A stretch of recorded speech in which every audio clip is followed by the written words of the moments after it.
Hello friends, तो आज मैं आप सभी को अरिथमेटिक प्रोग्रेशन चैप्टर जो हमारा था उसके वेरी शॉर्ट क्वेश्चन आंसर्स बताने जा रही हूँ। तो ये मेरी तरफ से खुद से बनाए हुए क्वेश्चंस हैं, एनसीईआरटी के नहीं हैं, बट इन क्वेश्चंस को प्रैक्टिस करने के बाद आप इस एक्सरसाइज के किन्हीं भी क्वेश्चंस को सॉल्व कर सकते हैं।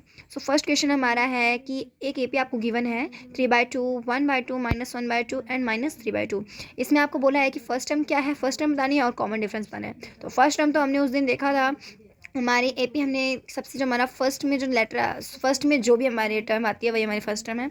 एंड कॉमन डिफरेंस फाइंड करने का हमने फॉर्मूला देखा था a n-1। अगर आपने वो वीडियो नहीं देखी है तो उसका लिंक मैं आपको डिस्क्रिप्शन में डाल दूँगी और बाकी आप आगे जाके वो वीडियो देख सकते हैं। तो इसमें हमारा जैसे a2 है, a2 हमारा कौन सा दे रखा है 1/2 एंड a2 - 1 हो जाएगा हमारा, मतलब preceding term minus succeeding term. तो प्रीसीडिंग टर्म हमारी ये है और सक्सीडिंग टर्म हमारी सक्सीडिंग ये है, प्रीसीडिंग ये है। और इसको हम बाकी भी कर सकते हैं, जैसे -3/2 में से माइनस कर देंगे -1/2 को। तो हम करेंगे 1/2 में से माइनस करेंगे 3/2 को। एलसीएम लेने के बाद में आ जाएगा हमारा -2, इधर आएगा हमारा -2/2। इसको हम कैंसिल करने के बाद हमारा -1 आंसर आ जाएगा। अब नेक्स्ट क्वेश्चन है हमारा, नेक्स्ट क्वेश्चन है right the 20th term from last of the AP. एक एपी आपको गिवन है, उसका मतलब आपको लास्ट से 20th टर्म बतानी है। तो उसके लिए हमारा फॉर्मूला जैसे कि हमारी क्या दे रखी है, ये तो हमारा दे रखा है फर्स्ट टर्म सेकंड टर्म, तो यहाँ से हम कॉमन डिफरेंस फाइंड कर सकते हैं। और हमारे लास्ट टर्म हमारी ये दे रखी है। अब आपने अगर फॉर्मूला वाली वीडियो देखी होगी तो उसमें आपको मैंने फॉर्मूला बताया है ln = ln -1 × d, और इसको मैंने अच्छे तरीके से एक्सप्लेन भी किया हुआ है। तो उस फॉर्मूले के अकॉर्डिंग हम लिखेंगे 253 हमारा क्या है, यहाँ पे l है, l में से हम माइनस करेंगे किसको, n को। n हमारी कितनी है 20 -1 × 5। तो यहाँ पे हो जाएगा हमारा 253 में से हम माइनस करेंगे 19, 5 जा 95 होता है। 250 में से हम 95 माइनस करेंगे तो हमारा 158 आएगा। इसको चाहे तो आप रिचेक भी कर सकते हैं स्टार्टिंग से। अगर आप हमारी स्टार्टिंग से मतलब अगर आपने हमें आपको फर्स्ट टर्म बताया सेकंड टर्म बताया तो आप यूजुअली फाइंड कर सकते हैं कि हमारी कौन सी टर्म आएगी। पहले आप an फाइंड कर लीजिए, ये आपकी an दे रखी है, n फाइंड कर लेना, और n फाइंड करने के बाद आपको पता चल जाएगा कि कौन सी टर्म है। तब उससे एक और फॉर्मूला है, उसके अकॉर्डिंग आप फाइंड कर सकते हैं, अगर आपके पास टाइम है और एग्जाम में अगर आप रीचेक करना चाहते हैं तो। आगे हमारा थर्ड क्वेश्चन है what will be the value of AP 5x y 9 1/2 and मतलब x एंड y की वैल्यू फाइंड करनी है। x एंड y हमारे यहाँ बीच में दे रखा है। तो यूजुअली इसका सिंपल फॉर्मूला है कि ये तो आपकी फर्स्ट टर्म है, ये आपकी फोर्थ टर्म है। First term, second term, third term, fourth term. अब फोर्थ टर्म है तो आप n की वैल्यू पहले फाइंड कर सकते हैं, जैसे n यहाँ पे हमारा दे रखा है a + n-1 × t। तो 9 1/2 तो हमारी क्या है फोर्थ टर्म है। तो यहाँ हमने आगे जाके यहाँ पे हमने हमारा पहले डी फाइंड कर लिया है एंड हमें पता है, तो यहाँ पे हम हमारा डी फाइंड कर लेंगे। डी फाइंड कर लिया, डी कितना है हमारा, डी की वैल्यू डी की वैल्यू आई है 3/2।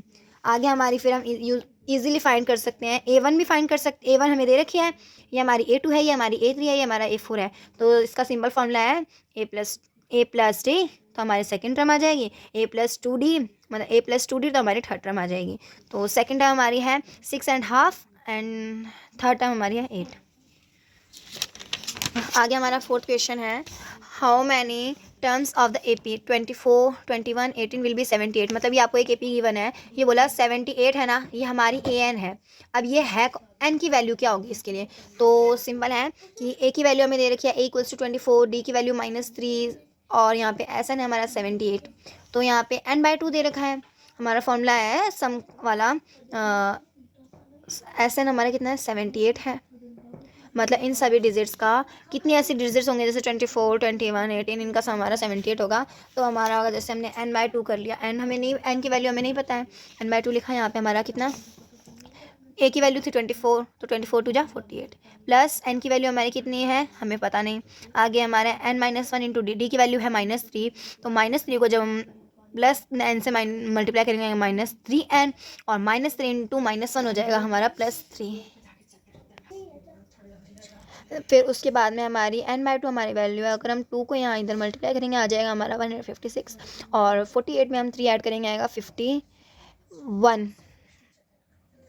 51 एंड 51 को हम n से मल्टीप्लाई करेंगे 51n, और -3n को जब हम n से मल्टीप्लाई करेंगे आएगा -3n²। उसके बाद -56 हम है ना इस वैल्यू को इधर ले आएंगे, इसको भी इधर ले आएंगे, तो हमारी नेगेटिव से पॉजिटिव में चेंज हो जाएगी 3n²। ये हमारी नेगेटिव हो जाएगा -51n। और ये हमारा पॉजिटिव का पॉजिटिव ही रहेगा। नेक्स्ट आगे हम इसको क्वाड्रेटिक इक्वेशन वाले क्वाड्रेटिक इक्वेशन की तरह सॉल्व कर सकते हैं कि हम 51 को ऐसे कौन से दो नंबर्स में डिवाइड करें कि उसका सम इन दोनों के प्रोडक्ट के इक्वल हो जाए। तो इन दोनों का प्रोडक्ट हमारा जो आएगा उसके इक्वल इन दोनों का सम होगा। मतलब हमारा 39n में हम जब 12n को प्लस करेंगे minus and minus sign plus हो जाएंगे, तो इन दोनों को प्लस करने के बाद हमारा आंसर आएगा। अब इन दोनों में हम कॉमन लेंगे 13n मतलब 3n, बाद में आ जाएगा हमारा रिमाइंडर यहाँ पे बचा हुआ 9 माइनस 13, और इधर हमारा हम -12 कॉमन लेंगे तो यहाँ -12 आ गया, बचा यहाँ पे n और यहाँ -13, क्योंकि हम माइनस से माइनस को जब मल्टीप्लाई करेंगे तो हमारा साइन प्लस का आ जाएगा। और अब आगे जाके हमारी क्या वैल्यू आती है 3n minus 12 and n minus 13, या तो 3n माइनस 12 हमारा 0 है या n माइनस 13 हमारा 0 है। अगर 3n माइनस 12 हमारा 0 होता है तो n की वैल्यू हमारी क्या आएगी 4 आएगी, और अगर n माइनस 13 की वैल्यू 0 है तो n की वैल्यू हमारी 13 आएगी। वो आपको पता ही है कि किस तरीके से हम इसको जब इनका साइन इक्वल की दूसरी साइड लेके जाते हैं तो हमारा साइन चेंज हो जाता है। अगर n की वैल्यू हमारी 4 है तो भी उनका सम 78 है, अगर 13 है तो भी उनका सम 78 है। अगर आपको इसमें किसी भी तरीके की तरीके का कोई भी डाउट है तो ये तो n की वैल्यू सीधा हमारे 4 मतलब यहाँ पे 4 आ रही है तो आप चेक कर सकते हो उसके अंदर, और ये मैंने चेक किया था तो हमारी 4n तक की वैल्यूज़ तो सारी सेम की सेम थी। उसके आगे हमने 13 तक में जितना किया ना वो सब हमारी डायरेक्ट कैंसिल हो गई। इस वजह से हमारा आंसर इस तरीके से आया है कि मतलब दोनों नंबर्स दे रखे हैं, क्योंकि नेगेटिव भी चल जाते हैं, नेगेटिव में चल जाएंगे सब। अब आगे हमारा क्वेश्चन है if 10m and -2 are in AP then dash is value of m। इसमें हमसे m की वैल्यू पूछी है तो हम इजीली फाइंड कर सकते हैं। जैसे हमने मिड पॉइंट का मतलब हमने मीन है ना, मीन वाला फॉर्मूला लिखा था उसके अंदर दे रखा था हमें हम किस तरीके से इसे फाइंड कर सकते हैं। तो था हम पहले a, या मैंने फॉर्मूला लिख भी रखा है 2b equals to a plus C. अगर हम a प्लस सी में से 2 को डिवाइड करेंगे तो हमारी m की वैल्यू आ जाएगी। तो 10 minus 2 equals to 8, 8/2 equals to 4। Next हमारा क्वेश्चन है 6th question 11th term of an AP क्या है हमारी -3 -2 -1/2 2 इक्वल्स टू इज़ 22। तो इसके अंदर an है हमारी क्या दे रखी है हमें an की वैल्यू हमें फाइंड करनी है, मतलब 11th टर्म फाइंड करनी है। तो सिंपल है d की वैल्यू हमारी कितनी है 5/2 ही मैं आपको सॉल्व करके दिखाती हूँ। हमारी जैसे देखिए 1/2 इसमें से माइनस करना है इसे -3 को, तो हमारा प्लस का साइन आ जाएगा +3 1/2 इसको एलसीएम लेंगे आ जाएगा -1/2 इंटू मतलब यहाँ पे प्लस का साइन और 3 2 6, तो यहाँ पे हमारा आ जाएगा माइनस मतलब +5/2 आएगा आंसर इक्वल्स टू में। तो डी की वैल्यू हमारी 5/2 आ गई है और डी की वैल्यू आगे -3 हमारा फर्स्ट है 11 - 1 इक्वल्स टू 5/2, इससे मल्टीप्लाई करेंगे आ जाएगा -3 + 25 इक्वल्स टू 22, क्योंकि प्लस के आगे कौन सा साइन बड़ी वाले लेटर के आगे कौन सा साइन है प्लस का, तो आ जाएगा हमारे प्लस का 22। आगे हमारा फॉर्मूला है कि हमसे पूछा है dash is the formula to find the general term of an AP। Formula क्या है कि हम जनरल टर्म फाइंड कर सके जिस किसी भी AP की, तो वो है हमारी an equals to a plus n minus T n minus 1 into D. ये हमने फॉर्मूला बहुत जगह भी क्वेश्चंस में यूज़ भी किया है, और इसके बारे में मतलब फुल एक्सप्लेनेशन आपको किसी भी फॉर्मूले के बारे में चाहिए तो मैंने मतलब पहले वीडियो में बता रखा है, तो मैंने आपको बोला है कि लिंक जो है वो मेरे डिस्क्रिप्शन में अटैच कर दूँगी, तो वहाँ जाके आप उस वीडियो को देख सकते हैं।